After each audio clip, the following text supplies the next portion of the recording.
आप देख रहे हैं केवल सच न्यूज।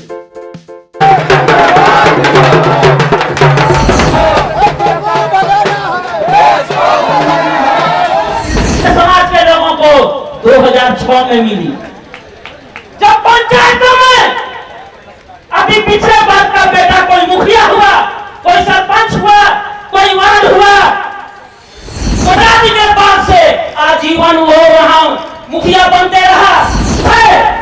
कौन है वो जो अति पिछड़े वर्ग के बारे में सोचता है?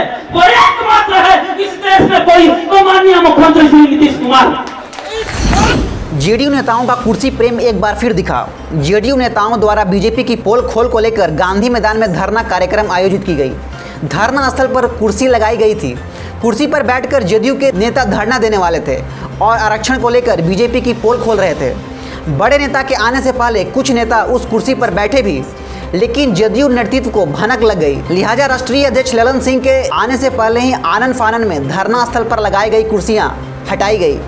इसके बाद जदयू के नेता और कार्यकर्ता जमीन पर बैठकर बीजेपी की पोल खोलते हुए नजर आए। धरना पर बैठे जदयू के राष्ट्रीय अध्यक्ष ललन सिंह ने इस दौरान बीजेपी को नया नाम भारतीय झूठा पार्टी बताया। उन्होंने कहा, भाजपा कभी नहीं चाहती थी कि पिछड़ी जाति के लोगों को आरक्षण का लाभ मिले। वह धीरे धीरे आरक्षण व्यवस्था को खत्म करना चाहती है। 2015 में हमें पता चल गया था कि भाजपा की नीयत क्या है। ललन सिंह ने कहा कि 2015 में आरएसएस प्रमुख मोहन भागवत ने आरक्षण व्यवस्था पर पुनर्विचार करने को कहा था।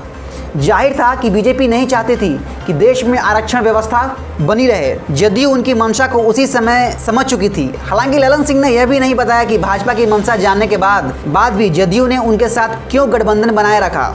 गांधी मैदान में भाजपा की साजिश की पोल खोलने के लिए बैठक जदयू के राष्ट्रीय अध्यक्ष ने कहा, 2006 में ही पंचायत और 2007 में नगर निकाय में पिछड़े और अति पिछड़ों के लेकर चुनाव में आरक्षण के लिए नीतीश कुमार ने व्यवस्था कर दी थी।